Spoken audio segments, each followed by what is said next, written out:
This is Life Transformation Radio. Prepare to engage. Seatbelt activated. Download initiated. Your quantum journey of transformation begins in 3, 2, 1. Welcome to Life Transformation Radio. Hi, I'm Rob Actis, best-selling author of The Law of Action, voice actor, business mindset coach, the podcast whisperer, and Mr. Action himself. And here at Life Transformation Radio, we are committed to share more about real life, love, the power of positivity, romance, and I promise you today, we're going to have some laughter. We care about helping others find their internal drive and purpose, and we celebrate life's challenges and overcoming them. On the show, my guests are amazing people who are forces for good in the world around them and live a life of transformation. My guest today, she does just that.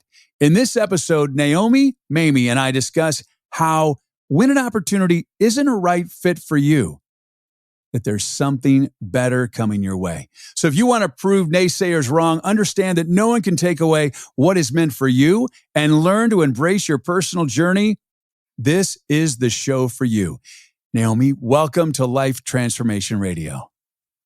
Hello. You're here. Oh man, we had tech goblins like nobody's business, but we worked through it, didn't we? We didn't give up. We did not give up. That's my motto. I love that. I tell my kids all the time, we don't give up. No, Keep trying again and again. And you did fantastic. I was so thrilled that and I'm like, okay, even to the point of, I made her, this is how committed Naomi is to be on the show today. We tried this last week and her microphone just wasn't working. And as the podcast whisperer, and I consult people on podcasts, and as a listener, you get what's called listener fatigue. So if the microphone doesn't have a good sound to it and there's echo and it just is hard to listen to, you're not going to listen. And Naomi has a great story. I'm thrilled to share it with you. So her commitment, she actually went out and purchased a microphone so she can have those dulcet tones and sound amazing via the wonders of modern technology all the way coast to coast here in Arizona. And you're in what? New Jersey, right? I am in New York, upstate New York. All right, there you go. I used to live in New Jersey. There you go. There. Yeah. All right, so, life brings us challenges and tragedies. This microphone issue and this tech issue wasn't a tragedy. However, you have had some tragedies in your life. And let's just peel back this onion for our TikTok live audience and also the Life Transformation Radio audience. So you actually had a childhood full of tragedies and you got married quite young. Right. How young? I at 19, but that's quite young. I felt like many other young girls. You think like getting married is, a man's going to save you from all your problems. That's the solution. Right. So I was a typical foolish kid. It's the the fairy tale that all women grow up with. They're gonna go through life. They're gonna have a wonderful life. They're gonna meet Prince Charming and then happily ever after. Right. Exactly. And they're so wrong. It doesn't solve a thing. It more responsibility. Exacerbates issues, doesn't it? It does. It's definitely not the solution. People think like money's a rich guy is gonna save them, and those are usually like stuck up and full of themselves. And you have a children's mind, and it's not yet developed. I really didn't belong married yet. I didn't find myself yet. I was just looking for escape. My mother got sick when I was 10 years old with skin cancer, with melanoma. She was a redhead, and she had moles all over her body, but there was one on her back that kept growing and growing, but she didn't see it or notice it because it was on her back. Right. So she died from melanoma, and then my father got remarried. my stepmother didn't want me. So I went to live with my grandparents, and then living with my grandparents, one of them got sick with cancer. And then I went to live with the other set of grandparents, and one of them got sick with cancer. And then I went back to the other one. So, but to make the long story short, I was young with no family. Both parents ended up dying of cancer, and both sets of grandparents died of cancer. So I was desperate for a home of my own. I needed that stability. And so I got married for that stability. And, I rushed into something that wasn't for me. So, I want to just stop for a moment. So with all of that trauma going in your life as you're growing up, I would imagine there was friction in the relationship between your mom and your dad, because that's just what happens when there's a diagnosis of cancer or any terminally ill or any death in the family. It changes the dynamics, and so you probably didn't have a guide of how a relationship should be because you're under that severe trauma. Would that be accurate to say? No. My father, no. Good. My father. Thank you for correcting me. Yeah. No. No, Rob, you're wrong. That's not the way it was. Not in my case. Okay, good. I still have letters from my mother. I was 10 years old when my mother got sick, and when I found out she had cancer, I actually stopped talking to her. I stopped talking to her because I was mad at her. I had a cushy life, upper middle class. I was a spoiled brat, got everything I wanted. We had a beautiful house, a beautiful car, and she went and got sick and disrupted my whole life. Okay. I was so mad at her when I was 10 years old. I refused to speak to her till she died. So, if I could turn back time, I was a foolish kid, and I didn't understand that it wasn't her fault. She didn't choose to get sick. So, I look back at myself, I was like, what was I thinking? But I was a child at the time, but I actually have letters. So my mother, for her melanoma, they gave her no hope here in the United States. So my father actually went with her, to the Bahamas to, treatment. A treatment in the Bahamas that wasn't approved by the FDA in the United States. And he loved her. He tried to do anything to save her. She wrote me letters like, I never wrote back, but she kept writing me letters from there. Your father's so good to me. He feeds me. He carries me. It's such a beautiful example. He was really good to her. He really took care of her. He wanted her to live so badly. He really, my mother was a spunky ball of fire, and she took such good care of my father. He was on a platter all the time. I'm thinking that you kind of got the spunk from your mom, because you're definitely a yes. spunky ball of fire. So yeah, yes, absolutely. I am. But she was this tiny little redhead. I look totally different, but I definitely have her personality. I can feel it. I can feel it. Yeah. Really, really beautiful. So I'm sorry for your loss. And so your mother passed away, and then you said your father passed away. My father passed away years later.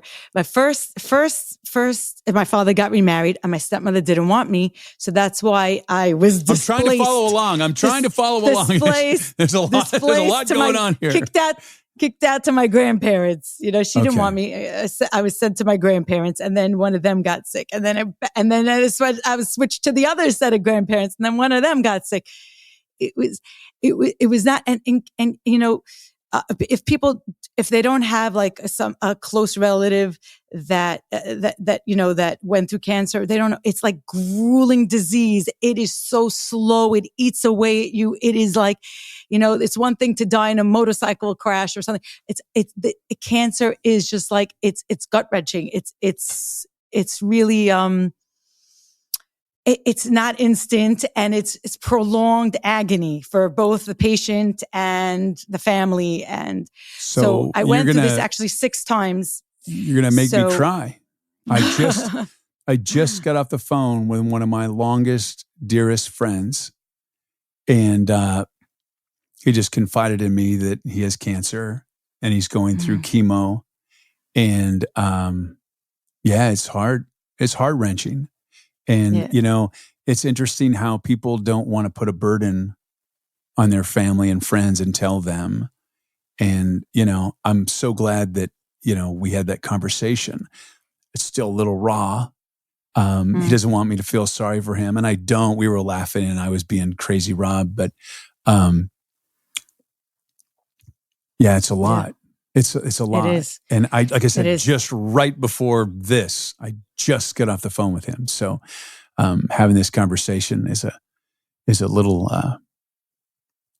tender. Just no. Yeah. I hear you. I feel for you. It's a lot. And so I got married out of just desperation. That's about it. I just wanted a home finally, instead of, going from here, there, everywhere. Right. And so I got married young, and I thought that would be the solution. And he was actually a nice guy, but I did not. There was no connection. I mean, I didn't get married to him because of love, or we formed a bond. Stability. But he was a nice guy, and after years, I just. I was just lonely because I didn't connect to him. I was just lonely. And, I needed, afterwards, since I had no family and I was home with 4 little kids, I needed a way to support myself. So. Okay. You're fast forwarding. You're moving really fast. You're moving really fast. So just. Okay. Go ahead. Let's rewind. So you got married and you were 19 years old, and you married a man who, you met, you dated, and he was able to provide. That's really, and give you stability. Would that be kind of accurate? Right. No. Yeah. No. He was a nice guy, not your Prince Charming, but he got to be with you, this incredibly beautiful, vivacious, powerful woman, and you were taken care of. And then you had four kids. Right. But I found myself because I got married for the wrong reason and there was no connect, and he totally didn't get my personality. He was a sweet guy. I wish him well. We still, we didn't get divorced with lawyers or anything. It just transitioned I just found myself, to after something so many else. years, I just was so lonely because he didn't get my jokes or my personality. He just didn't understand me. We were on two different planes. And, I don't want to do that to my kids. So I just kept pushing another year. And then I said to myself, I just can't do this. So I got divorced, and, I didn't have an income from, he got remarried right away. So typical. I mean, you got divorced. You're a single mom. You have 4 kids. And you now have to reinvent yourself because you relied on him to take care of everything. And then you have a massive transformation in your life that has to happen. Right. And you have to rebuild and rise from the phoenix, because I would imagine that would be incredibly devastating. 4 kids. You no longer have a husband. You no longer have, that safety net, and everything's feeling like it's burning down, and you have to rise from the ashes because you have to take care of your children, and you also have to take care of yourself. And then you have to learn how to do all of this all at once. Right. So what'd you do?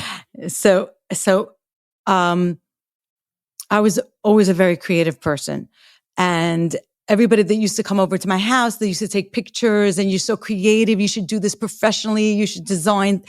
And I just laughed. I was like, I never thought I'd work a day in my life. I just wanted to take care of my kids, be the at-home mother, make those 5-course suppers for them, and and for my husband. And that's all I wanted to do, is take care of the house, home, kids. So what was your background? You got married at 19, and then when did you get divorced? I got divorced 7 years later. Okay, and you had 4 kids. Did you work at all aside from being a homemaker? No. So you had no prior experience of business or survival or anything like that? Correct. Okay. Correct. So I always tell people this, that, like I could see all these crazy homes or crazy cars. I'm never really jealous of anything except for when I see, other women, my friends, I see their relationships with their mothers. And that just kills me. They rely so much on their mothers every time, like they need like, help mentally, physically, come babysit, give me a break, this, that. I really miss that. I miss not having that, and being divorced and not having anybody to fall back on. No safety net. It was really, really tough. Some girls move back into their mother's houses, or their mothers come over all the time and, give a helping hand.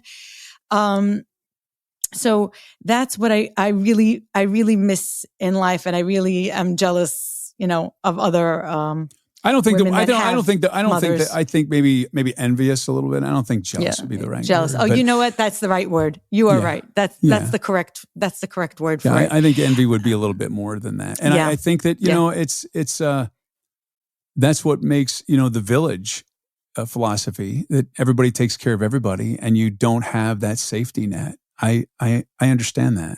And, my heart goes out to you, but however, you have transformed your life. So did you end up getting a job, or did you just dive head first into, I'm going to be an interior designer? No. So all these people, all these years were like, egging me on, you should do this professionally, and I kept saying, no way, no way. So then I was at breaking point where I had to come up with some way to support my kids, because there's only so much I get, pennies from child support. It's not enough to pay a rent and food and car. And so I said, you know what? Maybe I'll take everybody's advice. Everybody's been telling me all these years. Maybe I'll go into it. I don't need money to invest. And, you just work off your talents and your creativity. I didn't need that, that rich grandfather to give me money to start my business. You do it all on your own. So, kind of like, I'm open. Here I am. So I actually did my first couple of jobs, projects I did for free, just to get my name out there. And I tried to offer, like, somebody was opening a restaurant. Hello, I'll design it for free. They hear free, I'll take it. It's very hard to refuse free. So I offered a bunch of jobs that would be highly visible, meaning if they would come into the restaurant and they'd ask, wow, who designed this place? It would just like be a ripple effect and get me the next job. But the thing is, I was, and I made a conscious decision. It wasn't until I was at that point break. I was like, in such negative mode all the time. I kept thinking my life is so unfair. Why me? All the time. I was just totally revisiting the past, thinking, what I should have said to my mother, what I should have said to my father, if I could rewind. I just kept on rewinding the past all the time, having sleepless nights, just thinking about everything that I should have done differently. And I just thought it was so, like, God was just being so unfair to me. Just everything, me, give something to someone else. Leave me alone already, So, so I was really in the slumps, like mentally. And it came a point where I did like a mental shift. I heard all about this positivity, and I was like, oh, this is a bunch of nonsense. And then after a while, I said, you know what? Let me give it a try. Positivity brings positivity. I was like, let's check this out. So I actually consciously worked on myself. Every time, like, my mind went to the past, I just pulled myself back to the present. Like, no, I'm looking forward. I'm looking to the future. I'm going to succeed. Every time, and it was a struggle because I was so used to another way of thinking, how woe is me. And, this is really not fair. This is just, so I made that mental change, and it was not easy. And still today, every time I still, I've been doing this for years, but every once in a while, life turns, gives you a curveball and throws me off track, and I'm back on that negative train track. And I'm like, oh, where am I? Oh my God. I have to pull myself, in the right direction. It's still a struggle. It still happens all the time that I just slip back into negative mode. So what is it you do when you're on that negative mode? How do you get back on the track of positive and being in present mode? What do you do? So I feel I tell myself, I'm like, I go on podcasts. Everybody I meet, I just tell them how, to focus on positivity. And then I say to myself, I am such a hypocrite. Here I am preaching positivity. I'm like, you can't tell people to, think positive. And I just, that's how I pull myself back. I'm like, I'm not being a hypocrite. I am, doing as I say. You're gonna yes, walk the talk. Exactly. So I pull myself back. And sometimes, it's really tough.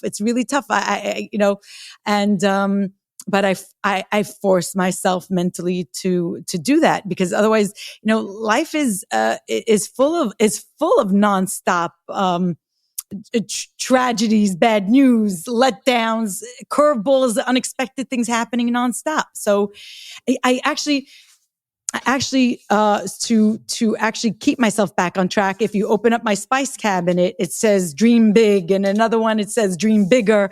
And I actually put myself little notes everywhere, in my closet. Everywhere I go, I have something to remind me, like, don't go off track. But I did that. I first did that when I first decided to become a designer. A lot of people were like laughing at me, like, you don't have schooling in design. Like, what do who do you think you're going to design for? And in particular, my closest friend, her name was Ricky, and I took her to the Jacob Javits Center. They had a design show, and I was walking around all the aisles. And she said to me, and we were carrying these heavy bags. I was taking leaflets, pamphlets from everybody's information. I wanted to start a business. I needed all these contacts and connections. And she tells me, who do you think you're going to design for? So I came home that night and I put a big sign. Every time I opened my closet, it said, show Ricky. And that was like, oh, I'm going to show her. And I have shown Ricky. That's awesome. Where I am today, where she is, nowhere. So it was part of my motivation. And also, I tell this story all the time that it just, like, it just happened to be at the same time I was on Facebook and I saw, they have pop-ups. You may know this person. So somebody from high school popped up and they had a professional picture. And I was so, curious, like, what happened to him? I clicked on his name and it showed a whole list of accomplishments. And I was like, oh my God, I have nothing to my name. Look at this list of, and I'm empty. And I said, I gave myself like a goal. I said, I'm going to be greater than him. I'm going to, and that was, I picked him as my mentor, and I'm going to beat him. And I think today I did. So, and I tell everybody to, find yourself a mentor, somebody that you could relate to, not some celebrity out there, somebody from your hometown, from your high school, somebody that became successful, that on a personal level, and let that be your booster. Absolutely. So you became an interior designer and you advertised that you were free. And then one thing led to another and your life magically transformed in a positive way. And now you're incredibly successful. People are excited to work with you, and you help other people that are starting in interior design start their businesses. And you focus mainly on, which I think is really cool, because in healthcare. Mm-hmm. And I think healthcare is a really important thing to be designed well. It's a very, I'm sure you've even done cancer centers, which I'm sure it would be near and dear to your heart. Right. Hospices, people's, last few days. on earth. You want them to be calm and relaxed and in a serene environment. But there's also life lessons to learn in that too, because, let's say I design hospitals, I design drug rehab centers, I design nursing homes. Some of the times I see these old people and they're just for hours and hours, I'd be walking around, a project, taking pictures, taking notes. And like 6 hours later, the person's in the same place. The old man's in the same place, staring into nowhere, all depressed. And I say, sometimes like people come over to me and they like, oh, I love your hair. Your hair is so cool. I always wanted to be a hairdresser. I'm like, so why didn't you, And the old men will come over to me. Oh, you're with the contractors. I always wanted to be a contractor. So again, why didn't you? So I find like a lot of the faults are, let's say, parents, they're doctors or lawyers and they groom their kids to become doctors and lawyers like them and not even asking their kids, like what's pulling you? They're kind of like, pushed into a path because they want to be proud of their kids. They want their kids to go follow in their footsteps, but it's not even the right fit. And I find the same thing with wives. I yell at many women also. Their husbands are miserable working in 9-to-5 jobs. And they're pushing their husbands just to stay there, even though their husbands really want to do something else because they want their steady paycheck. They want to feel safe and secure. And they don't want to rock the boat, even though their husband really wants to be a plumber or electrician, is bored sitting in a 9-to-5 desk job. So it's a lot of people are guilty of misdirecting their kids and their spouses and not letting them follow their gut and do their calling. Yeah, it's important to stay in your lane and to be in flow, and that when you're in flow and your life is laid out before you, you will discover that there's not a lot of friction in it. When you're in your flow and you're doing what you're supposed to be doing, your life flows in such a beautiful way. And that's how you get that happily ever after. You're really